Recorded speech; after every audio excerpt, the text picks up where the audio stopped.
entire series lost so much of the magic in that one movie, which sucks. But it's just an adaptation, right?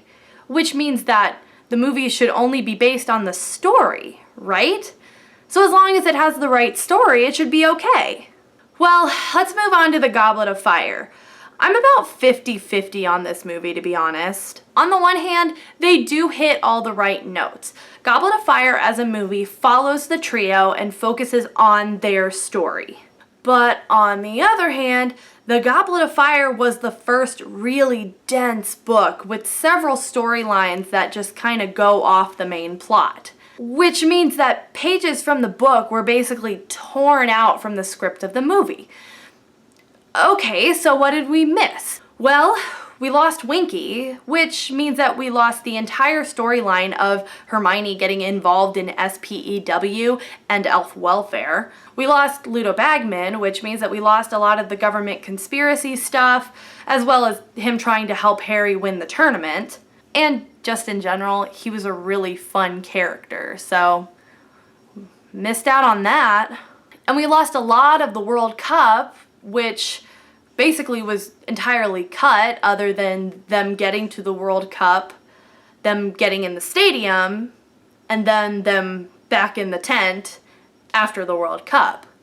So we lost a lot of really interesting storylines and a lot of the magic from Quidditch. But I stand by what I said at the beginning of this segment. I think the important thing for this movie was to follow the trio. And when you consider that, they didn't do that bad of a job. It hit all the main plot points that dealt with Harry with the tournament. It dealt with all the main points of Ron being angry at Harry and helping him get through the tournament. It's stuck with Hermione and Victor Crumb.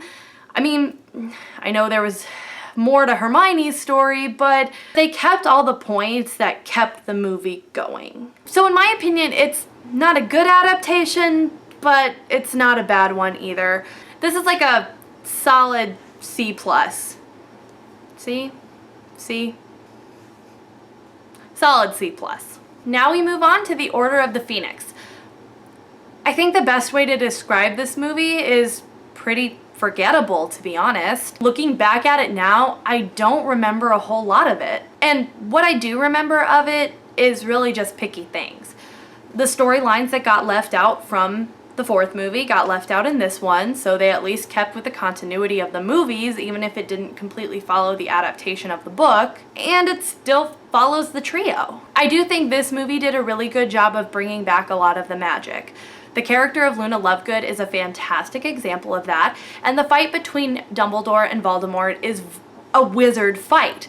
I'll never forget talking to my husband about this movie, and he said he was just so excited to see two wizards not just throwing jets at each other. You know, they were picking up water and throwing statues and, I mean, destroying the crap out of the Ministry of Magic, but that's what advanced wizards do, and that's what was great to see.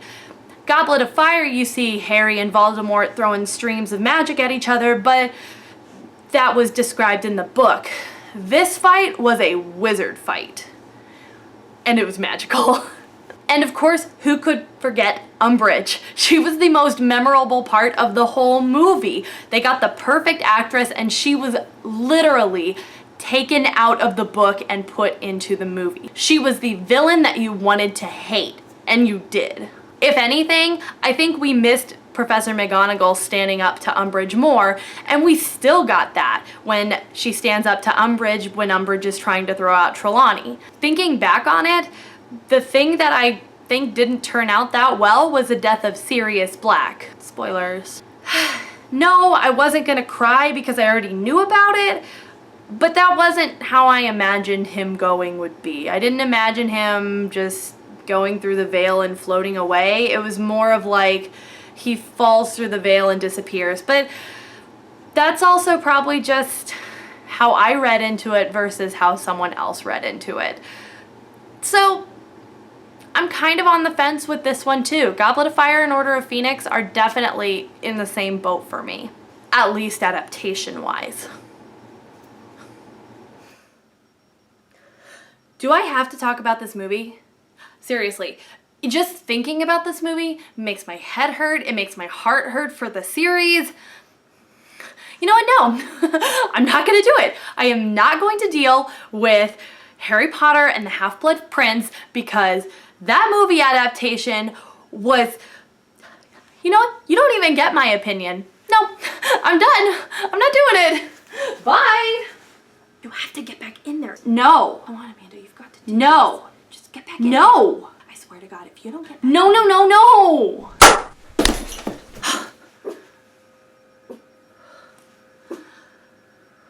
Okay. Well, I guess this is happening. All right. Here we go.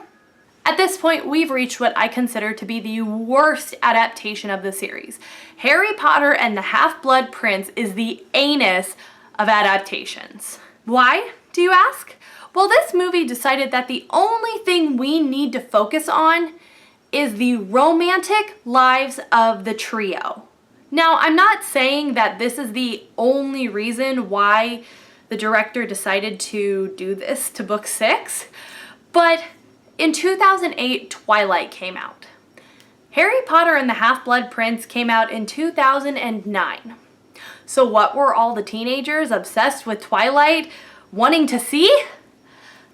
Romance. Or at least that's what the director assumed that they wanted to see.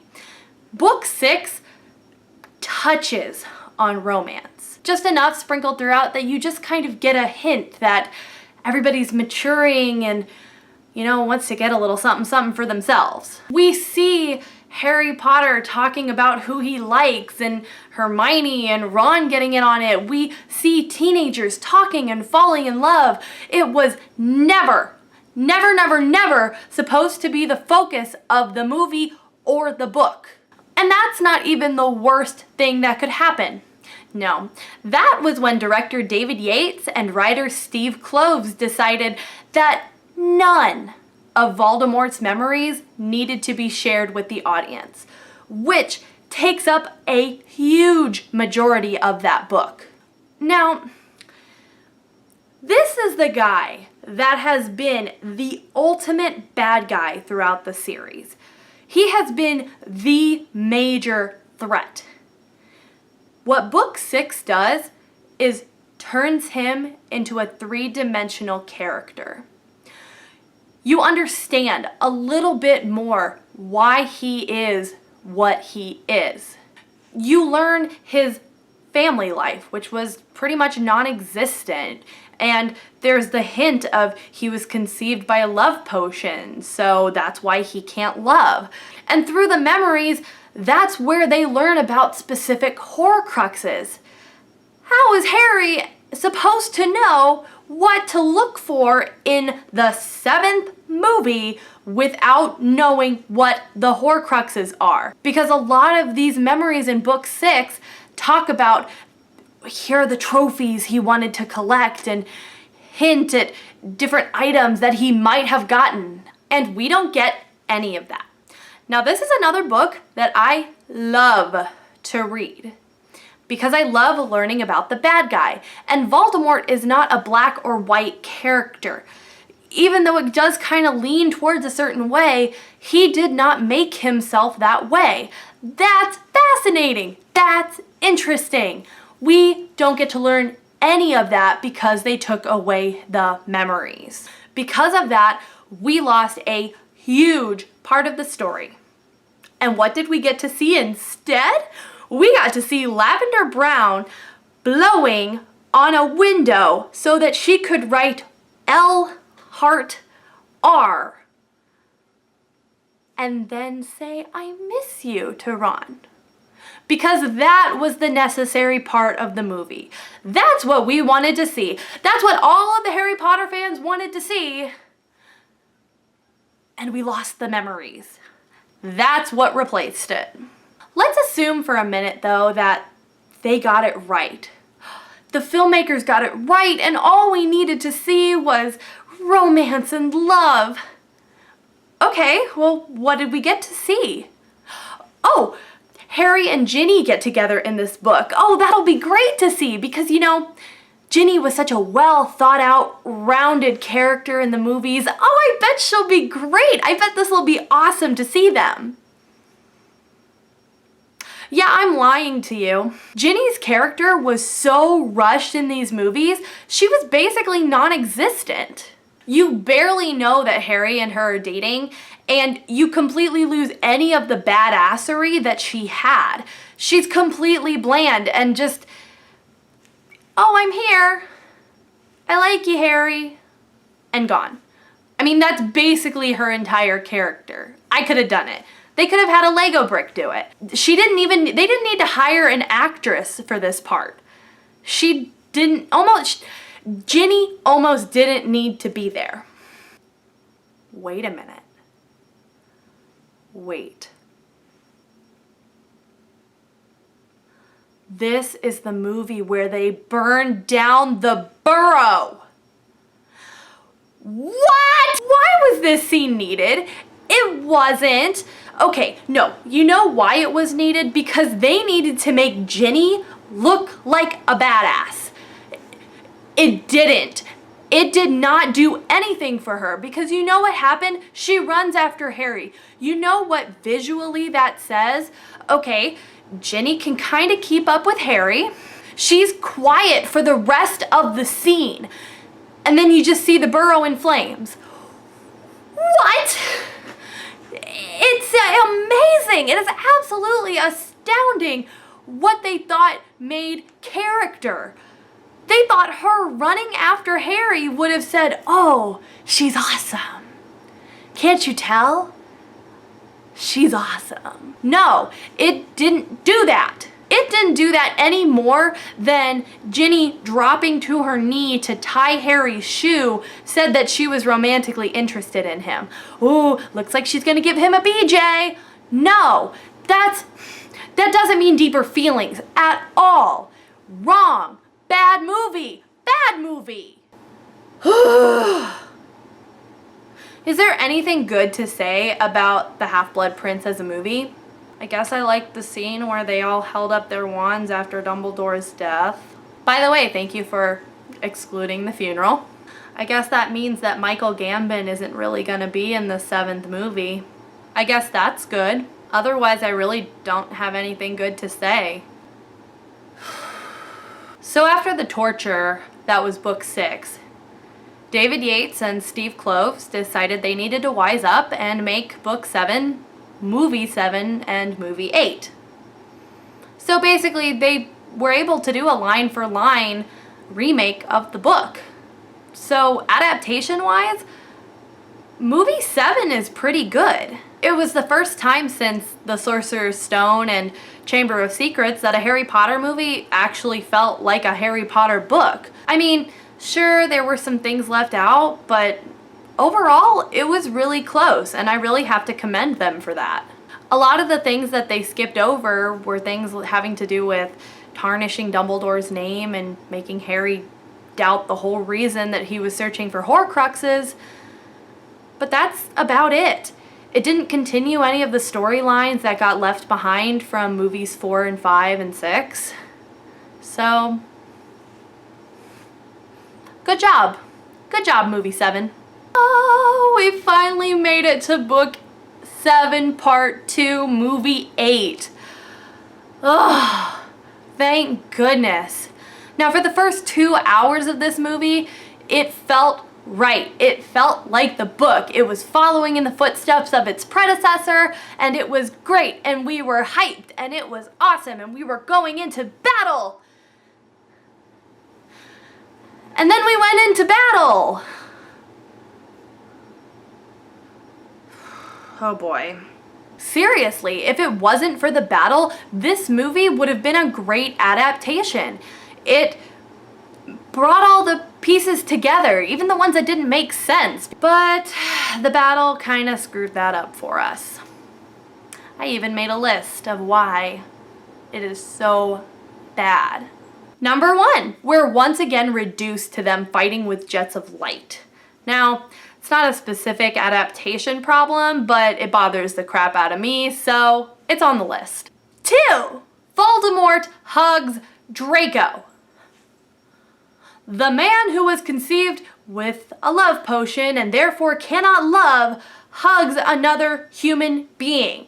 This guy barely lets Bellatrix Lestrange freaking touch him. And I mean, if she could, she would jump that scrawny butt. And you know I'm not wrong when I say that. Voldemort is a symbol of solidarity. The man does not touch people. He doesn't hug Draco Malfoy. Seriously though, who greenlighted that? Like, it wasn't even a sarcastic gesture. He just hugged him. No, I'm sorry. Not okay. That's a sin. Number 3, what should have been the most epic standoff in this entire series got screwed up, partially because Harry and Voldemort hug each other and fly around Hogwarts. No, that's not a joke. If you watch the trailer, if you watch the movie, you see them hugging each other. I mean, okay, I'm sure director David Yates didn't go, oh, hug each other, just like Voldemort hugs freaking Draco. No, but they're like clinging to each other while they're just zooming around Hogwarts. They're not firing spells, they're not doing anything. I don't even remember if they were just yelling at each other. Point is, it was stupid. Seriously, am I missing something here? Did something from the book translate into they fly around hugging? I don't think so. So, good one, David Yates. Number 4, why is it that when people die, they explode into tiny little flakes? Anybody want to explain that to me? Movie-wise, I get that you could have watched it in 3D and watched the flakes pop out at you, in which case, gross. I don't want Voldemort and Bellatrix Lestrange freaking flakes flying at my face.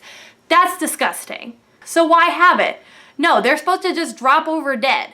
Shell of a person. Dead. Not explode. Dead. Not explode. Why? Number 5. And finally, the final duel. This is it. This is the climax of the entire series. This is amazing. I remember reading this part in the book and like holding my breath because of how intense it was. Basically, if you haven't read the book and have only seen the movie, what's supposed to happen is Voldemort and Harry are across from each other going, you know what, the whole point of this battle has just come down to you and me. And they don't perform spells, they don't do anything other than circle each other while Harry talks to Voldemort and says, look, just ask for some redemption. Just more or less just says, say you're sorry. Like, this doesn't have to end this way. And I know I can kill you. And he's trying to scare the crap out of Voldemort. And it's so intense and it's amazing and the buildup is incredible. It goes on for pages. Yeah, they didn't do that. Just point wands at each other. I think he might have quoted one line from the book, but they didn't do that. The best climax was written for you, movie. You were handed on a silver platter the best climax you could have asked for. You didn't need to turn the battle into an action movie. Harry Potter is not an action movie. That was an action sequence in a coming-of-age story. It did not need to be an action movie. And that's what they tried to turn it into. Probably because Transformers came out around then or something. So basically, this whole movie can be summed up by Harry and Voldemort cling to each other at the very end during a battle scene, and eventually Harry kills him. So there. I couldn't even really enjoy the epilogue, and I was really excited about seeing Harry and his kids. Like, that's really cool. But thank you for screwing up the best climax ever. You ruined Harry Potter and the Deathly Hallows Part 2 with your stupid little flying scene. I hope you're happy, David Yates. You f***ed it up. Now, I want to go back to a point I made in my first video, which is that adaptation is hard. And Harry Potter is a perfect example of that. There are so many little side plots and characters and really the main focus needed to be the trio a lot of the time. But what made these adaptations so hard to watch were when the magic started disappearing, when they started focusing on only one central aspect of the trio and not focusing on their entire world, maybe not grabbing all of the right side subplots, and the fact that they completely disregarded Voldemort as a three-dimensional character. And those are some pretty heavy things. So who knows, maybe someday we'll get a Game of Thrones type of thing for Harry Potter and actually get to see the books line by line. That would be pretty cool. Apparently they're doing a Twilight remake, which makes me upset, but maybe Harry Potter won't be too far behind and we'll actually get to see these movies as the books intended them to be. Thank you so much for being patient with us. We'll be adding new content weekly, so make sure to subscribe so you know when our next video is. And as always, keep reading!